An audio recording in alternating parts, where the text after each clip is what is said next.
hello' friends welcome back to the new episode guys মোৰ নতুন এটা ভিডিঅ'ত আপোনালোকক স্বাগতম গাইছ যিহেতু বহুত দিন হ'ল গাইছ জেওৰা কাম কৰা হোৱা নাছিল তাৰ কাৰণে আজি কৰিম বুলি ভাবিছোঁ সেইকাৰণে আহিছোঁ ইয়াৰ বাহৰ বস্তিত আৰু গাইছ এটা কথা কি যোৱাকালি মোৰ যিহেতু জন্মদিন আছিলে সকলোৱে বহুত ধুনীয়া মোক উইচ কৰিছে তাৰ কাৰণে সকলোলৈ বহুত ধন্যবাদ থাকিলে অ'কে প্ৰথমতে এই যোৱাকালি জন্মদিন আছিল যোৱাকালি যিহেতু 28 তাৰিখ আছিলে ডিচেম্বৰৰ মই যিহেতু ডিচেম্বৰৰ 28 তাৰিখে জন্মগ্ৰহণ কৰিছিলোঁ তাৰ কাৰণে যোৱাকালি বাৰ্থডে আছিলে আৰু না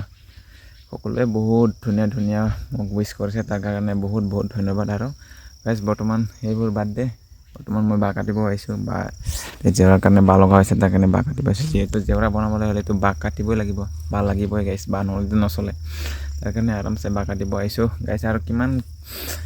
কিমান আগবাঢ়িছে কামটো আপোনালোকে নিশ্চয় আগৰ ভিডিঅ'ত গম পাইছে যোনে নেকি আগৰ ভিডিঅ' চাইছিলে তেওঁলোকেতো গম পাইছে কিমান আগবাঢ়িছে মোৰ কামটো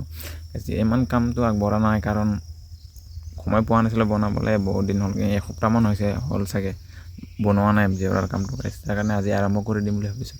গাইছ বেছি নহয় গাইছ মাত্ৰ এডালে লৈ যাম গাইছ বা ইমান লৈ যাব নোৱাৰা কাৰণ যোৱাকালি এই ওচৰতে কমে 10 কিলোমিটাৰমান দূৰত আৰু না বেজেৰী ফেষ্টিভেল চলি আছিলে যোৱাকালি অন্তিম দিন আছিল শেষ আৰু যোৱাকালি গৈছিলোঁ তাতে ৰাতি 12টামান বাজিছে ঘৰ অহাৰ তাৰ কাৰণে গাটোৱে ইমান ভাল লগা নাই হ'লেও আহি গ'লোঁ আৰু কাৰণ গা ভাল নালাগিলেও এনেই বহি থাকিলে বেছিকৈ বেয়া হৈ যায় তাৰ কাৰণে অলপমান কাম কৰিম বুলি ভাবিলোঁ সেইকাৰণে বাঁহ কাটিব আহিলোঁ গাইছ অলপ তেন্তে বাঁহটো কাটি লওঁ গাইছ কিনে ধৰণৰ কিমান ডাঙৰ কেইটা বাঁহ কাটো আপোনালোকে দেখাইছোঁ অ'কে